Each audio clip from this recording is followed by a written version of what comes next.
My final project is about the Taking Tiger Mountain by strategy. It is a modal drama in Cultural Revolution. And at the first part of my essay, I may briefly talks about what is a modal work. According to Chairman Mao, the modal work is kind of like a true to life, but on a higher plane work. And Barbara Mittler defines the modal works in this period as pentatonic romanticism. And she also points out that the artworks at that time should be a modal culture. There is a certain framework set by the modal works in terms of theory, form, content, and even performance practice. And I will also give some historic background of that period in the essay.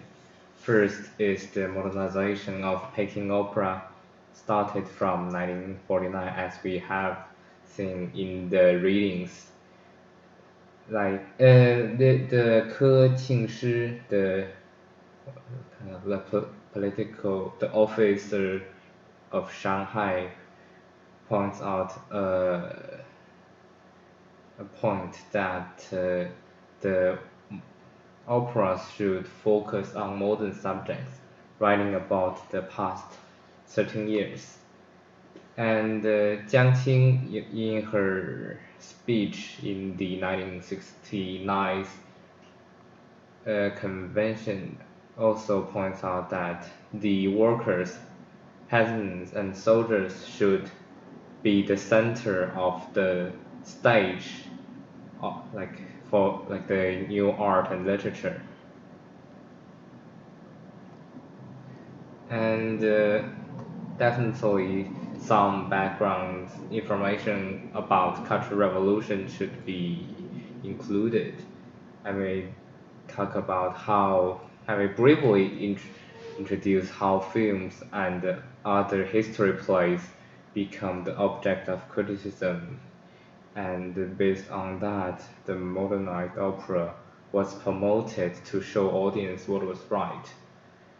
And then the National Convention in Beijing, as I mentioned before, it it was quite important in the modernization of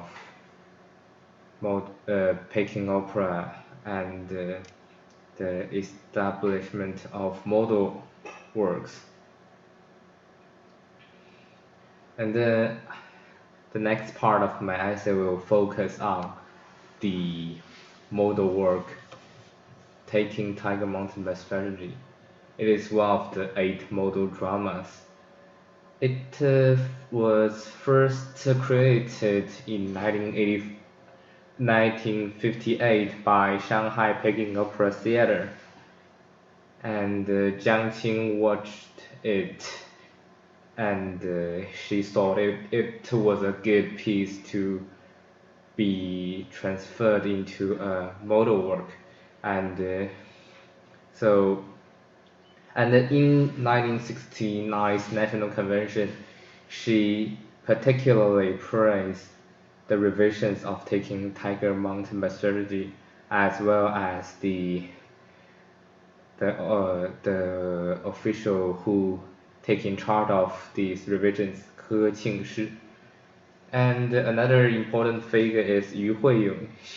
He, in general, took charge of the composition in this opera.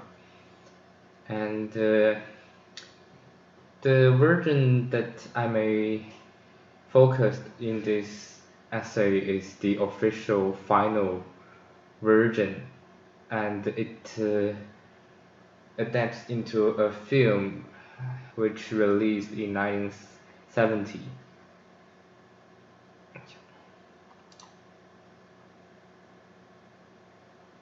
The 1970s film is a good example of showing how political forces affect the artworks. some certain elements are deliberately stressed or eliminated, and the audience is expect to learn certain political lessons from these changes.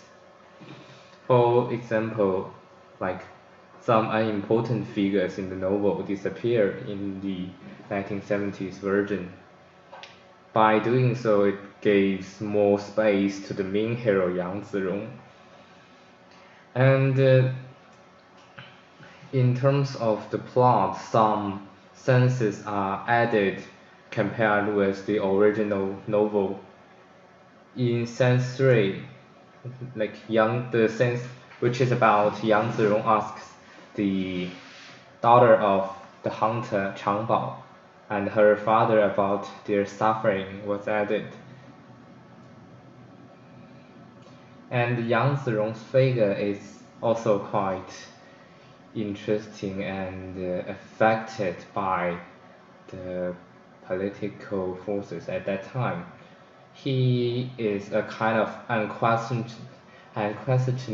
unquestionable hero or a socialist myth, and he is also a very good example of three promises, 三突出. And compared with the original novel, Yang is more brave and calm and has more elements of a hero. For instance, in the original novel, the killing tiger things, Yang is quite nervous and shocked by the tiger, but in the official final version, Yang just calmly kills the tiger with a single shot. And Yang no longer sings ditties with or flirts with Zuo Shandiao's daughter anymore, like the original novel.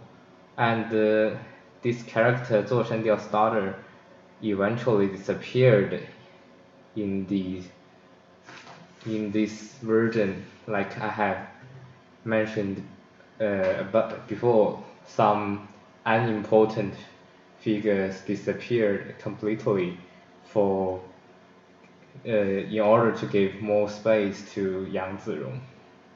And the third is Yang Zirong's family background is also changed. He becomes a farmhand's son in the film, but actually his father is not a farmhand. And then my essay will talk about how the model works combine both Eastern elements and West elements together. Like Elizabeth Wishman points out that model works contains a numerous range of theoretical forms and techniques in contemporary China, coupled with the variety of Western dramatic and theoretic elements becoming increasingly familiar in China, present a rich field for creative borrowing and assimilation. And for the music part, I think it to combine operatic traditions with some Western music idioms, and these Western music elements are particularly borrowed from classicism and romanticism.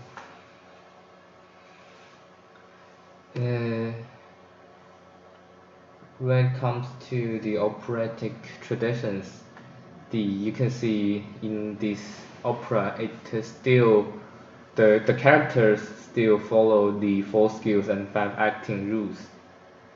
Like the saying, the saying part of the characters are still in the traditional Beijing opera arias, 二黄 and 西皮.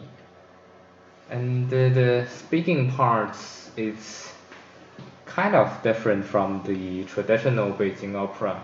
because they are merely in the style of 京白 rather than 韵白.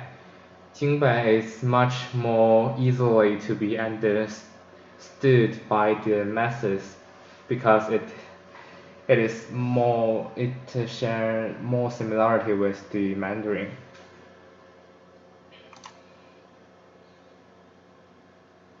And for acting and fighting, you can see from the pictures there, the characters still act and fight as the traditional characters do. And for the role types, although there's no distinct divisions of role types in model opera, you compared with the traditional ones, because you can judge a role type of a character from her or his makeup and costume in traditional opera, but in modern opera you cannot do that. However, the characters still somehow perform in the scope of their own stylistic role. It may be because they were trained to be in a certain role types.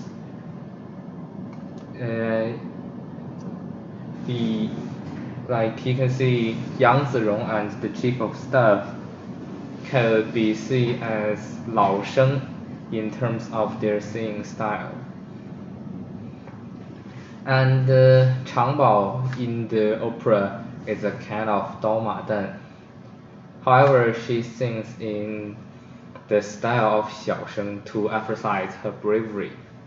This kind of like showing the masculine part of female is quite popular and common in the period of Cultural Revolution. So based on that, there's barely no room for Qingyi and Huaden in the model opera because they present the feudalism way of living. And the traditional form, banqiangti, and the traditional operatic percussion are still used in modal drama. And for the Western part, the instrumental music becomes more important in the modal drama. In the old days, in the traditional ones, the instrumental music are not that important. They're just kind of subdominant of the lyrics and the saying part. And in the modal operas, the instrumental music combines both the traditional technique variation with Western motive development, according to Wang Renyuan. And chromaticism was also used in the opera. You can see the the diminished force, or these kind of chromaticism signs. And for the instruments, the orchestra is a mixed one. Basically, it's a double woodwind orchestra plus a Peking opera ensemble, such as the traditional three major items. And the building material is also kind different from the traditional ones. It becomes more diverse. Mass songs, revolutionary marches, and the composed orchestra music are added into the pool of building material. So in the Taking Tiger Mountain by Strategy in particular, you can hear the melody of People's Liberation Army march, such as and East is Red and the Yellow River Cantata. Wang Renyuan argues that you may take the melody of People's Liberation Army march as the characteristic motive for Yang Zirong. Like when he appears, the melody is always have some similarities with the People's Liberation Army March. And there are also some other political elements in the opera. First, the opera strongly emphasized the idea of class. As I have talked before, the sense 3, where the Changbao and her father talk about their miserable life, it is added to show the audience how the life of proletarians was miserable in the old China due to class struggle. And in sense 4, the chief of staff particularly points out that Yang Zirong's family background is good. He's from a farmhand, so that gives him the mission is a good choice.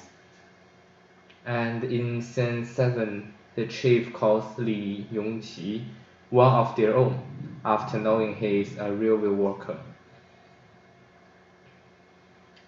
And Zhu Keyi indicates that the emotions in model opera was all based on commandeering, and personal emotions was ignored.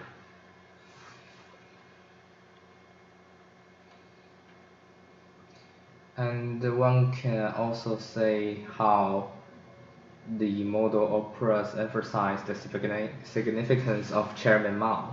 It could be understood as a kind of idolization. You can see many quotations of Chairman Mao was used in the dialogue, and he became as important as the party. Under in the text you can see words like under the leadership of Chairman Mao and the party. What is worth noticing here is that Chairman Mao has the priority over the party. He is the first, and then the party. And there is also a Cold War mentality in the model works in terms of the characters and the narrative. Like the good and the bad is always in a strong binary opposition, and there is no middle ground for it, which means that if you are good, and you are bad, there's no way for you to become a good. And you can also see that point from the character of Yang Zirong, compared with maybe some coming of age novels or artworks. There is a continuing development of the character, but for the heroes in model works, they kind of are the same with themselves from the beginning to the end. They barely has no change throughout the plot. So which means that a hero is always a hero from the very beginning. So these points are my main points or arguments in my essay. I may try to focus on some points and then to see whether I have more space to talk more. So that's all. 我这录屏录下来了。讲了多少分钟？